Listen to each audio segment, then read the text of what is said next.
ब्रह्मास्त्र विद्या का अगला लेक्चर। पिछले लेक्चर में हमने स्थूल देह के विषय में समझा था कि स्थूल देह को देखने वाला, उसको समझने वाला,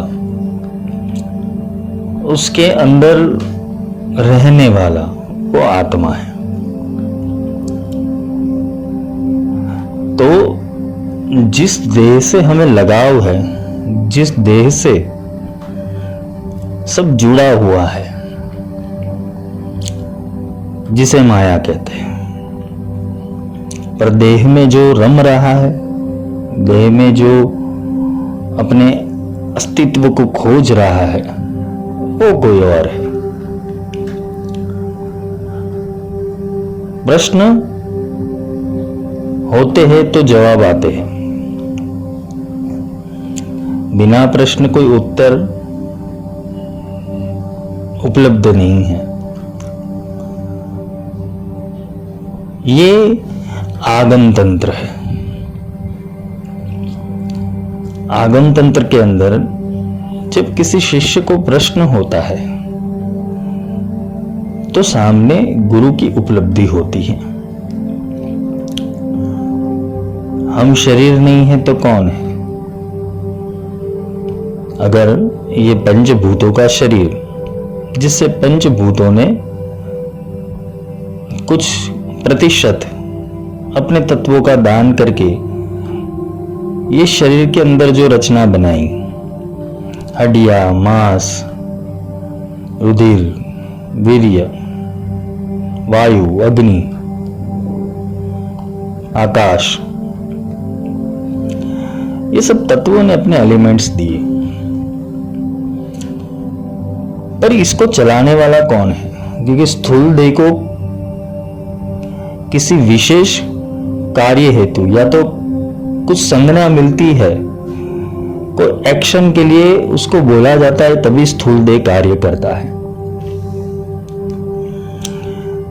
तो स्थूल देह को चलाने वाला वो भीतर बैठा है, क्योंकि स्थूल देह तो नश्वर है, वो पार्थिव है।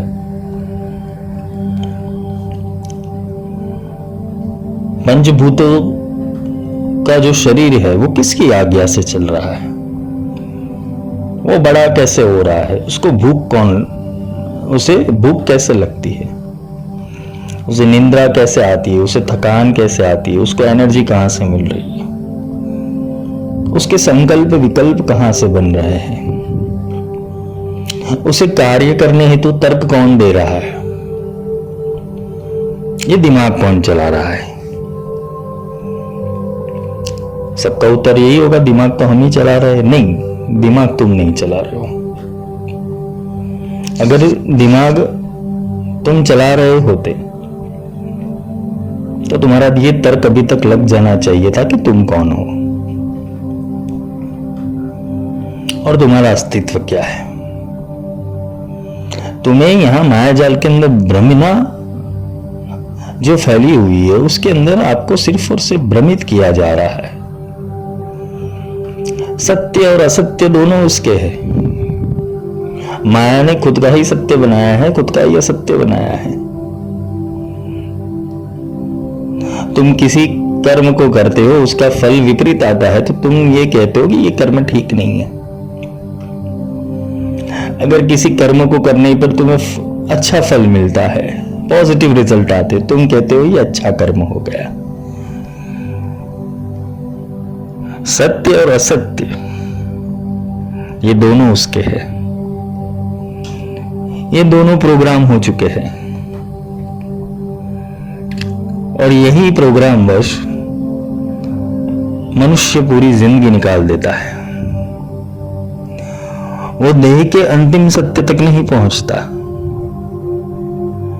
और देह के अंतिम सत्य तक न पहुंचने पर होता क्या है? वापस पुनरपि जन्मम पुनरपि मरणम। तो क्या तुम देह हो? क्या तुम पंचेंद्रिय हो? क्या तुम मन, बुद्धि, चित्त, अहंकार हो? इनमें से कौन हो तुम? ये सबके साक्षी।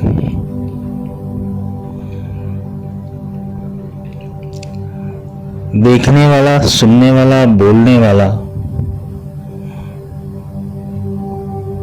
और कर्म करने वाला, वो सब तुम्हारे भीतर ही बैठा है। पर तुम किसकी आज्ञा से चल रहे हो उसके ऊपर निर्भर करता है। गुरु परंपरा, सिद्ध परंपरा के अंदर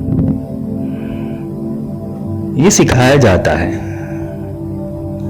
सब लोग ऐसा बोलते हैं भाई आज्ञा चक्र जब एक्टिवेट हो जाता है तो सारे कार्य सिद्ध हो जाते हैं।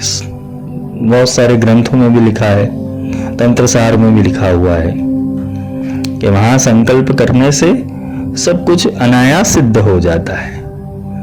संकल्प करना है कपोल के ऊपर। पर तुम आज्ञा किसकी मान रहे हो?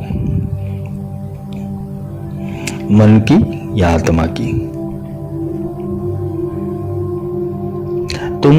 तुम्हारा प्रोग्रामिंग अभी सही और गलत में पड़ा हुआ है। तुम किसी रिचुअल्स को सही मान रहे हो, किसी परंपरा को सही मान रहे हो, किसी संप्रदाय को सही मान रहे हो। उससे ऑपोजिट क्या हो रहा है? तुम किसी के विरोधी हो।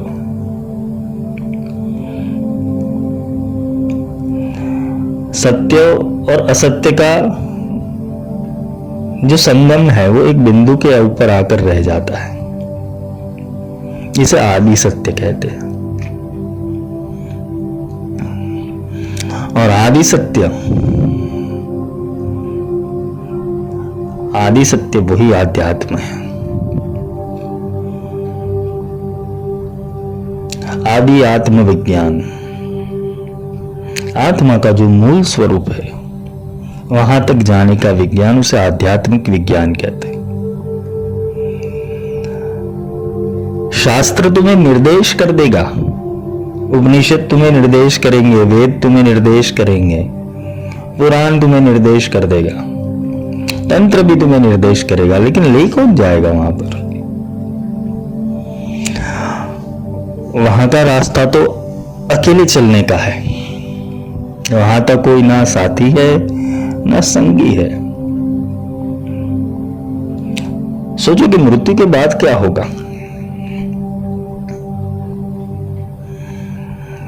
तुम जिस चीजों को पकड़ के इधर चल रहे हो, मंत्र ले लो, तंत्र ले लो, यंत्र ले लो, जंत्र ले लो, कोई परंपरा ले लो,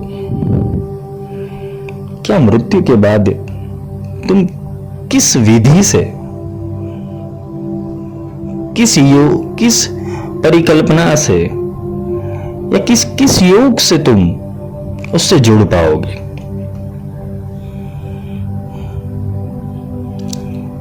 तो ये जो अभ्यास है वो जीते जी करने का अभ्यास है। ब्रह्मास्त्र और कुछ नहीं है, स्वयं की ओर लौटने का अभ्यास है। तुम ब्रह्म थे और आगे जाके ब्रह्म ही बनोगे। ब्रह्म अपना विस्तरण करता है, पर ब्रह्म जब जीव आत्मा के अंदर, एक पार्टिकल के अंदर एक चेतना फंस जाती है, वो कई साल वहां पर रहती है, वहां पर रुकती है, तो उसे आभास होता है कि मैं यही हूं। मैंने एक एग्जाम्पल से समझाया था कि शेर का बच्चा जो होता है वो जंगल में बिछड़ जाता है और भेड़ की टोलियों में घूमता है, तो अपने आप को भेड़ ही समझ लेता है। वैसे ही हालत सबकी है।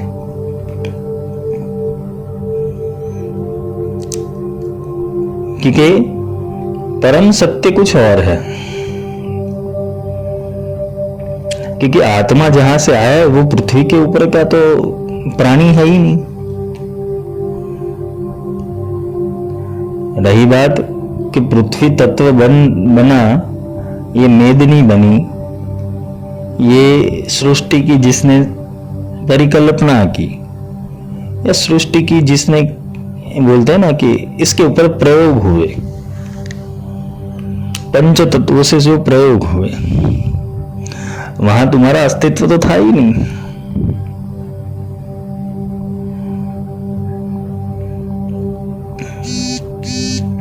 आज से 5000 साल पहले तुम कहां थे?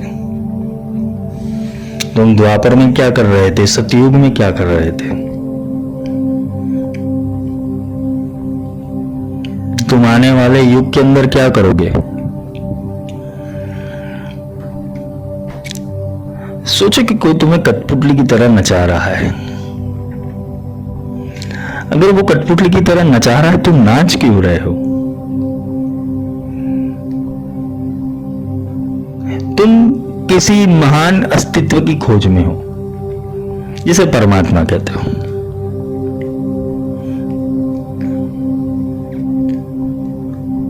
तुमने अपनी कल्पना से, शास्त्रों को सुनकर, किसी की वाणी सुनकर, कई जगह के ऊपर चिंतन करने के ऊपर, पढ़ने के ऊपर, तुमने अपने हिसाब का एक सत्य बना लिया है। और वो सत्य ऐसा बनाया है कि उसको तोड़ने जाओगे, क्योंकि ये कांच तुमने बहुत सालों से संभाल के रखा है। अगर किसी ने पत्थर फेंक दिया तो तुम्हारे दिल के टुकड़े 1000 हो जाते। अगर सत्य बाहर आ गया तो तुम नास्तिक हो जाओगे,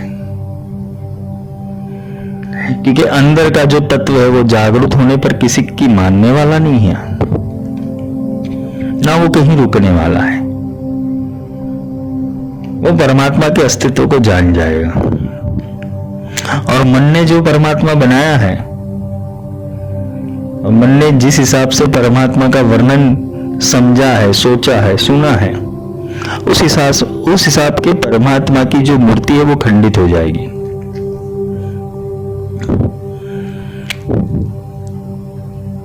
और जो सत्य है वो जब बाहर आता है तो अपने पूर्ण प्रकाश से बाहर आता है। हमने कभी युद्ध संग्राम छेड़ा नहीं है। हमने ये कौरवों के आगे युद्ध नहीं छेड़ा है। इसलिए कृष्ण की गीता हमारे अंदर नहीं उतरी।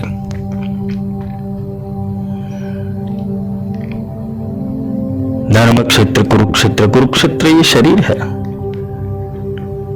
वो धर्म क्षेत्र भी है, कुरुक्षेत्र भी है। कुरु यानी शरीर।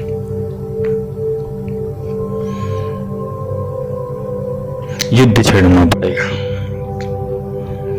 बगावत करनी पड़ेगी। बगावत अपने मन से और मन के विषयों से करनी पड़ेगी।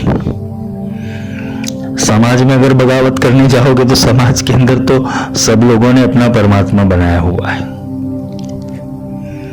सब लोगों ने अपने अपने रिचुअल्स पकड़े हुए हैं।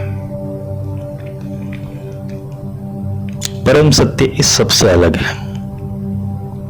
और जो डूब जाता है ना, वो बोलने लायक नहीं रहता।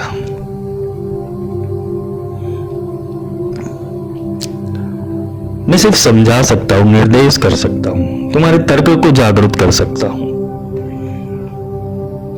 और तुम्हारे तर्क को जागृत करने के बाद चलना तो तुम्हें ही पड़ेगा। साधना तो तुम्हें ही करनी पड़ेगी, क्योंकि तुमने ऐसे सत्यों को पकड़ के रखा है कि जिसका अस्तित्व ही नहीं है। वो बनाया गया है, परंपरा से आया हुआ है, जबकि ब्रह्मास्त्र इन सारी चीजों का अवरोध कर देता है। क्योंकि तुम्हें वाकई में वो सत्य पता चल गया, वो ब्रह्म पता चल गया। और जब ब्रह्म पता चल जाता है तो किसी और परीक्षण की जरूरत नहीं रहती, किसी और साधन की जरूरत नहीं रहती, किसी और वस्तु और विषय की जरूरत नहीं रहती। वहां शास्त्र पठन मानो कि एक तोता राम राम बोल रहा है, वैसा है, क्योंकि वो अनुभव का सागर है। कि जो डूबा है उसको पता है कि उसके क्या एथिक्स है, क्या प्रिंसिपल है, पर जो डूबा ही नहीं है वो हर तीसरे दिन अपने भगवान को बदल देगा, अपने परमात्मा को बदल देगा। जिससे होता क्या है, वो बारंबार एक प्रोग्राम से दूसरे प्रोग्राम के अंदर, दूसरे प्रोग्राम से तीसरे प्रोग्राम के अंदर उसकी ऊर्जाएं रन रहती है। तो माया जाल तो यही करना चाहता है, तुम्हें फंसाना चाहता है कि तुम फंस जाओ, तुम्हारा समय रुक जाए, तुम व्यस्त हो जाओ। तुम 10 घंटे साधना करोगे, किसके लिए कर रहे हो, क्या प्राप्त करना है, किस चीज की प्राप्ति करनी है।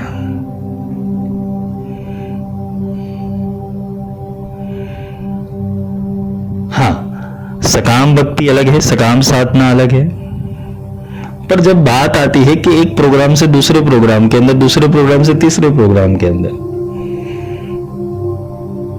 तुम्हारा समय तो समझो पानी की तरह बह रहा है। जीवन के कितने साल निकल गए लेकिन परम सत्य तक नहीं पहुंचे, बस साधनाओं में उलझे रहे। गुरु और सदगुरु में यही फर्क होता है।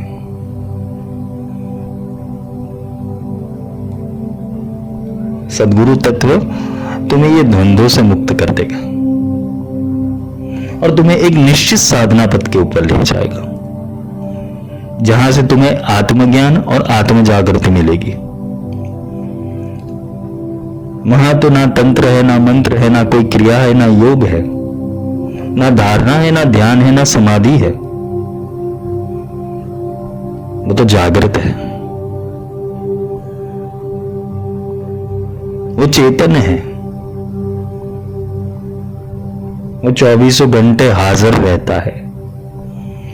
तुम्हें तो वो साधना करनी चाहिए। परमात्मा अनंत है, अनंत सृष्टियों का मालिक है, उसके अनेकों रूप है, तो एक रूप तुम्हारे साथ क्यों नहीं रह सकता? क्या लगता है कोई माता पिता तुम्हें छोड़ के चले जाएंगे? तो परमात्मा तो सबका पिता है, वो तुम्हें कैसे छोड़ सकता है? तुमने उसे छोड़ा हुआ है, तुमने उसे छोड़ा हुआ है, तुमने अपनी अंतर आवाज को नहीं सुना है। जिससे हुआ क्या है कि तुम सत्य के भेद को, सत्य और असत्य के भेद को तुम परख नहीं पाते। बहुत पतली रेखा है सत्य और असत्य के बीच में। मन जिसे सत्य मान रहा है, ब्रह्म उससे उल्टा है। जेती मन की कल्पना काल कहावे सोई।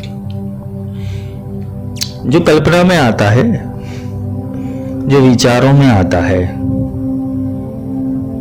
जो मध्यमा परा पश्यंती वैखरी के अंदर आता है, जो मन के द्वारा अंतःकरण में उतरता है, वो ब्रह्म, वो निर्गुण ब्रह्म, उसके बीच में और असत्य और माया के बीच में एक पतली भेद रेखा है। काफी बार मन ही अंतःकरण होकर बोलता है, मन ही बुद्धि होकर बोलता है, मन ही चित्त होकर बोलता है, और मन के प्रोग्राम को तुम सत्य मान लेते हो।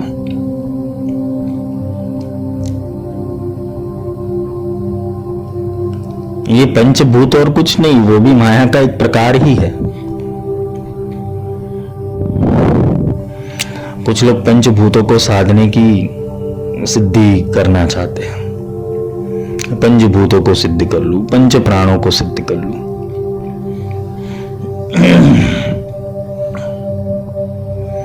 ये सारी सिद्धियां एक तरफ और ब्रह्मास्त्र की सिद्धि एक तरफ।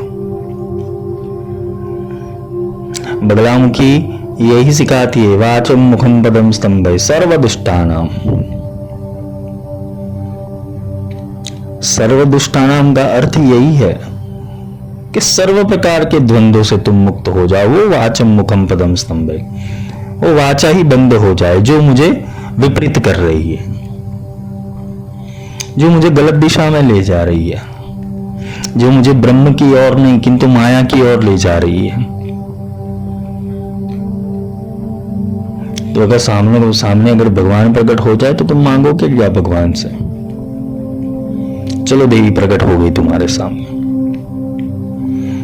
अपने स्वरूप लेकर वो प्रकट हो गई। तुमने जैसा था वैसे वो प्रकट हो गई, जैसा सोचा था वैसे प्रकट हो गई, वही रूप रंग आकार लेकर। क्या मांगोगे?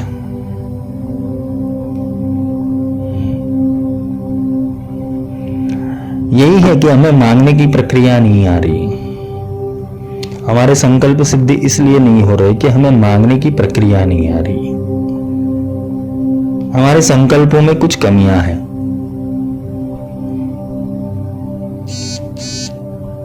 संकल्प में वो कमी है कि हम अपने आदि स्वरूप को छोड़कर दूसरी सारी चीजें मांग लेते हैं भगवान से, और भगवान और कुछ नहीं, वो रिफ्लेक्शन की थियरी है। तुम जो मांगोगे, यम यम चिंतेते कामम तम तम प्राप्नोति निश्चितम, तुम जो सोचोगे उस स्वरूप का प्राप्त होगा।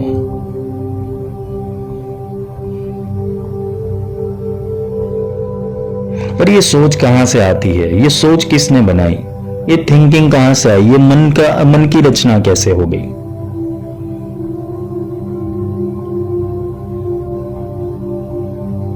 मन के बिना स्वाद तो सब अधूरे ही है। मन को स्वाद दे दिया है इसलिए तुम स्वाद के अंदर पड़े हो। रूप रस गंध स्पर्श पंच तन्मात्राओं के अंदर तो तुम फंसे हुए हो। और यही फंसना वो माया जाल है। और माया जाल में से बाहर निकलने का केवल एक ही रास्ता है कि तुम अंतिम सत्य की प्राप्ति कर लो,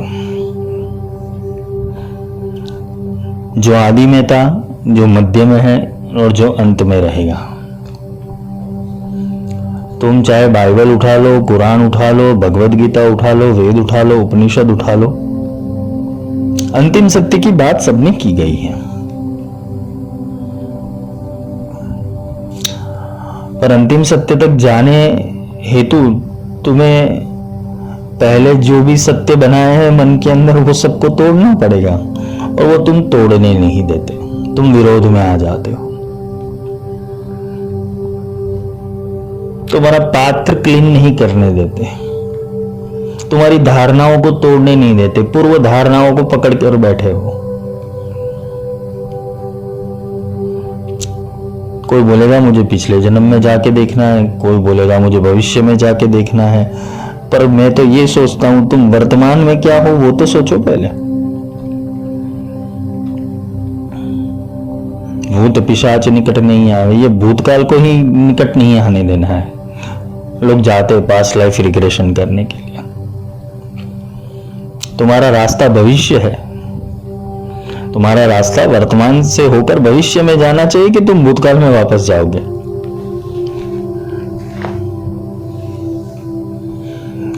तुम्हें आने वाले युग के अंदर की तैयारी करनी होगी या भूतकाल में जो हो चुका है वो देखने के लिए मन को व्याकुल कर रहे हो?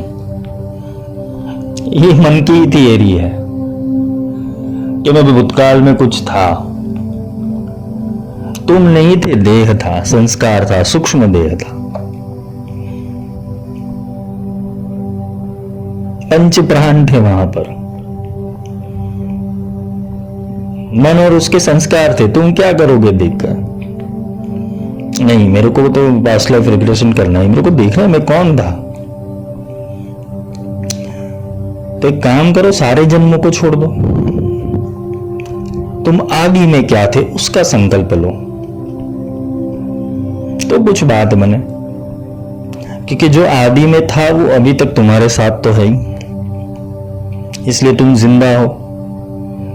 भविष्य में तुम कहीं ना कहीं तो गतिविधि करोगे तो ये आदि तुम्हारे अंदर ही होगा। अगर उसको पकड़ पकड़ के बैठोगे, उसको पकड़ लोगे तो तुम तो जागृत ही रहोगे। चाहे फिर भविष्य के अंदर जन्म ले लिया तो तुम्हारी जागृति तो रहेगी ही। किसी कारणवश ऐसा नहीं कि मोक्ष के बाद जन्म नहीं होता, कुछ कल्पों तक तुम वहां स्थिर रह सकते हो। उस अवस्था के अंदर फिर तुम्हारा भी कुछ निश्चित कार्य हेतु जन्म होता है। मनुष्य को अवतार इसीलिए कहा गया है कि वो अवतरित होता है, वो जन्म नहीं लेता है, अवतरित होता है। जन्म किसका हो रहा है? देह का हो रहा है। सांख्य योग को भगवत गीता के अंदर बहुत सुंदर से वर्णन किया हुआ है सांख्य योग का। और सांख्य योग जो होता है हम पढ़ते तो रोज है, लेकिन दिमाग में नहीं उतारते कि ये कह रहा है तो क्या कह रहा है। कृष्ण ने कह दिया है कि आत्मा न जन्म लेता है न मरता है, एक शरीर को छोड़ के दूसरे शरीर में वो जाता है। पर हमारी बुद्धि वो आत्मा तक नहीं पहुंचती, आत्मा की अनंतता तक नहीं पहुंचती, आत्मा के परम सत्य तक नहीं पहुंचती।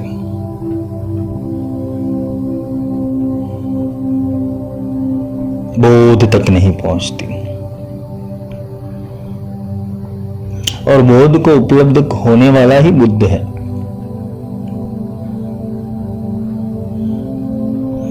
आने वाला जो अवतार है वो कल की अवतार है, काल को काटने वाला।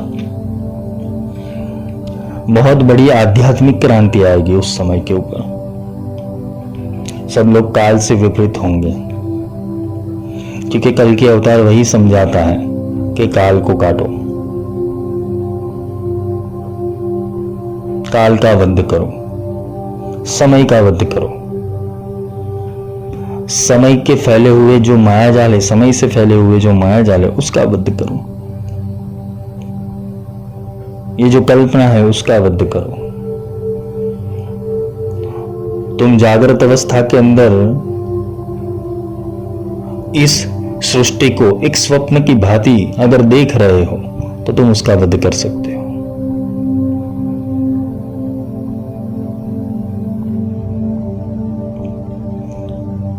विशेष चेतना का अवतरण होना वो तभी संभव है जब जो वो आदि में गया हो, और आदि में जाके ही वो अपनी शक्तियों को वापस यहां पर प्रकट कर सकता है। और जब वो प्रकट करता है तो उसे बुद्ध या महाअवतार कहते हैं।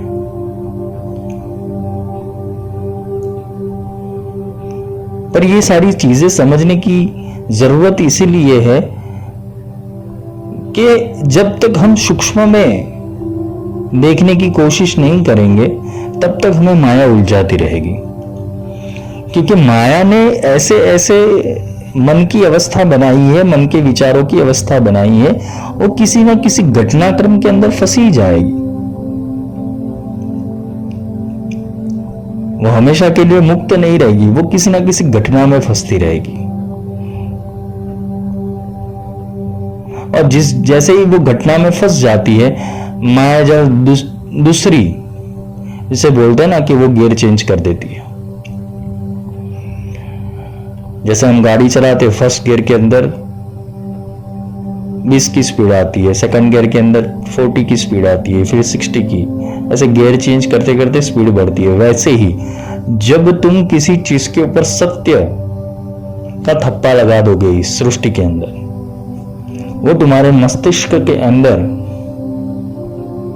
ऐसी संरचना क्रिएट करेगा कि वो फिर गियर चेंज करता रहेगा और तुम्हारी परिकल्पनाएं बढ़ाता रहेगा। और परिकल्पनाएं जैसे जैसे दृढ़ हो जाएगी वो संस्कार बना देगा। और संस्कार बनने के ऊपर वो सूक्ष्म देह के अंदर एक प्रोग्रामिंग रन हो जाता है, एक प्रोग्राम कोड हो जाता है। और ये प्रोग्राम कोड होते ही एक संस्कार पैदा होता है। ऐसे अनेकों संस्कार जब पैदा हो जाते तो तुम्हारा मूल प्रोग्राम बनता है, और वही मूल प्रोग्राम तुम्हें आगे जाके रन करना पड़ता है, क्योंकि तुम्हारे कंप्यूटर के अंदर अभी प्रोग्राम वही फिक्स होगा जो तुम्हारे सूक्ष्म देह के अंदर स्टोरेज हो चुका है, तो तुम्हारे रैम के अंदर जो स्टोरेज हो चुका है वही तुम्हारे अंतःकरण के अंदर वही प्रोग्राम रन होगा। बुद्धि में भी वही प्रोग्राम रन होगा और मन में भी वही प्रोग्राम रन होगा। और कोई गुरु मिल गया तो एंटीवायरस डालने की कोशिश करेगा, लेकिन जैसे ही वो एंटीवायरस डालेगा तुम्हारा प्रोग्राम उसे एक्सेप्ट नहीं करेगा, क्योंकि पूरी हार्ड डिस्क वायरस से ही भरी हुई है, संस्कारों से, जड़ता से। गुरु अगर एंटीवायरस डालने भी चाहेगा तो कुछ ना कुछ सूक्ष्म के अंदर तो एक संस्कार टिक ही रहेगा, और वो टिकने के ऊपर होता क्या है, तुम्हारा पूरा रेंडरिंग प्रोसेस नहीं हो रहा है। और रेंडरिंग प्रोसेस ना होने पर तुम जैसे थे वैसे, क्योंकि ये देह समाप्ति के ऊपर तुम्हें वापस एक अवस्था में डाला जाएगा जिसे कहते हैं कि भाई प्रेत अवस्था या तो जीवात्मा की अवस्था।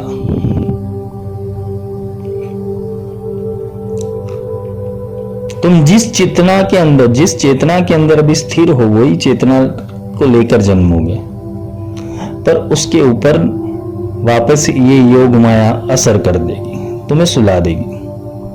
तो अभी तक जो सिंचित किया हुआ है वो वापस रिस्टार्ट करना पड़ेगा। गीता में यह कहा है कि अगर तुम्हारा आध्यात्मिक अभ्यास इस जन्म के अंदर पूर्ण नहीं होता तो अगले जन्म के अंदर वहीं से शुरुआत होती है। सही बात है, पर वहां जब शुरुआत होगी तब तक ये माया तुम्हें परेशान करती रहेगी। आपने कितने साधक जो सच्चे साधक है, संत और महात्मा हो गए, आपने देखा होगा कि जब वो परमात्मा के रास्ते या तो परम तत्व के रास्ते के ऊपर चलने की कोशिश की उन्होंने, तो कितनी सारी परीक्षाएं देने पड़ी। समाज से विरोध, शरीर से विरोध, कुटुंब परिवार से विरोध, सब जगह से विरोध होने लगा, क्योंकि वो तो अपनी गति कर ही रहे हैं, वो तो अपनी चेतना की गति कर ही रहे, लेकिन वो वापस माया उसे पकड़ने की कोशिश करेगी। वैराग्य ऐसे साधा नहीं जाता है, तो वैराग्य ऐसे नहीं आता, वैराग लाया नहीं जाता, अपने आप हो जाता है। जब वो परम सत्य की खोज में इंसान निकल पड़ता है तो वैराग उसके अंदर ऑटोमेटिकली प्रकट हो जाता है, क्योंकि उसे शांति नहीं मिलती, वो किसी भी जगह पे स्थिर नहीं रह सकता। जब तक उसे अपने परम तत्व की प्राप्ति नहीं हो जाती वो स्थिर नहीं रहेगा। जैसे ही मिल गया स्थिर हो गया, वो स्थिर होके क्या करेगा, वापस ट्रैवलिंग।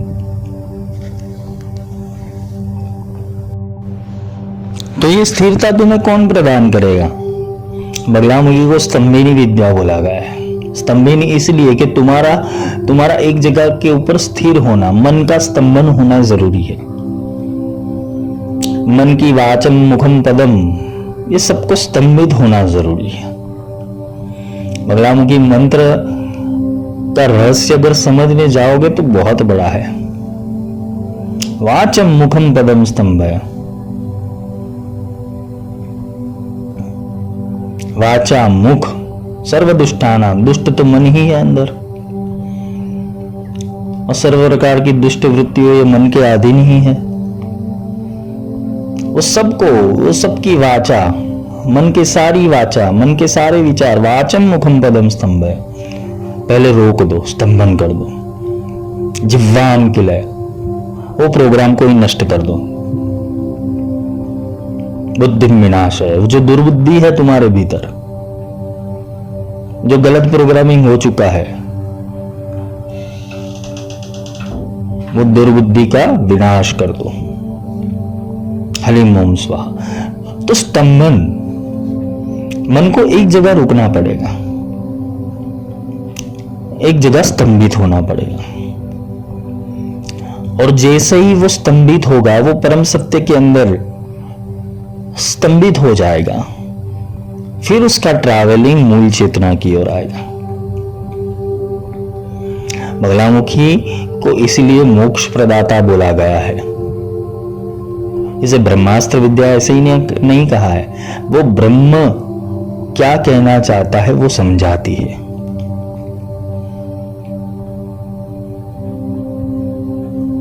तुम्हारी चेतना को एक अस्त्र बना देती है। मायाजाल के अंदर देखने वाली, सोचने वाली, समझने वाली जो चेतना है उसको अपग्रेड कर देती है। ये माया से परे होने का बीज मंत्र है। प्रणवम स्थिर मायांच, हे प्रणव, हे ओंकार, हे शब्द ब्रह्म, हे नाद ब्रह्म, माया को स्थिर कर। समझने देखो, इसकी समझ में उतरो। मंत्र करने से क्या रट्टा लगा रहे हो? प्रणवम स्थिर मायांच, हे ब्रह्म, माया को स्थिर कर। ततश्च बगलामुखी, उसके ऊपर ये वल्गहनम, अरिष्ट शक्तियों का जो स्तंभन करने वाली है, अरिष्ट शक्तियों का जो नाश करने वाली है, उसको बिठाओ। बगला का अर्थ है कि ये जो बगला पक्षी है उसकी दृष्टि बहुत स्थिर है, वो त्राटक की तरह देखती है, वो त्राटक करती है मछली के ऊपर। मछली को पता भी नहीं चलता उसका वध हो जाता है, उसको निगल लेती है। वैसे ही जब बगलामुखी किसी साधक की चेतना के अंदर उतर जाए और वो साधक का लक्ष्य ब्रह्म हो, बगलामुखी उसको पकड़ लेती है। पहले क्या किया? माया को स्थिर करा, प्रणवम स्थिर मायांच ततश्च बगलामुखी। उसके बाद बगलामुखी को बिठाओ। तदंते सर्वदुष्टानाम, फिर ये जो सर्वदुष्ट है, मन रूपी और विकार रूपी जितने भी दुष्ट है, उसका स्तंभन कर दो। तो मंत्रोद्वार ऐसे होता है। बगलामुखी एक आध्यात्मिक विद्या है। जागृत, अर्धजागृत, सुषुप्ति, स्थूल, सूक्ष्म, कारण, महाकारण, विराट, ये सब में ये अथर्वा वहन कर रही है। पर वो चेतना सूत्र को स्थिर करना जरूरी है। लम, ह यानी प्राण, और ल यानी स्थिरता। प्राणों को स्थिर करो। प्राणों को स्थिर करते करते बुद्धि को स्थिर करो। बुद्धि जैसे स्थिर हो जाएगी, मन स्थिर हो जाएगा। मन स्थिर होते ही अंतकरण स्थिर होगा। अंतकरण स्थिर होते ही चित्त स्थिर हो जाएगा, और चित्त के स्थिर होने के ऊपर आत्मा धीरे धीरे प्रकाशित होने लगेगा।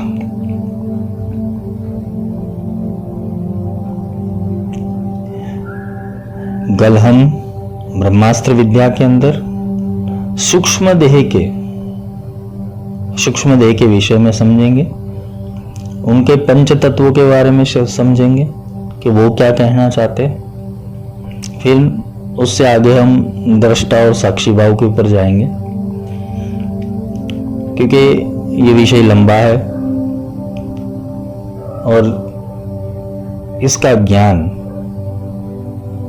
इसका बोध वो अपने सूक्ष्म मन से लेना, कि वहां सब प्रोग्राम हुआ है। वहां का प्रोग्रामिंग एक बार टूट गया ना, तो आत्मा तक पहुंच जाओगे। आज के लिए इतना ही। जय माई की। अगला लेक्चर जब समय मिलेगा तो 1-2 दिन के अंदर ले लेंगे। जय माई की।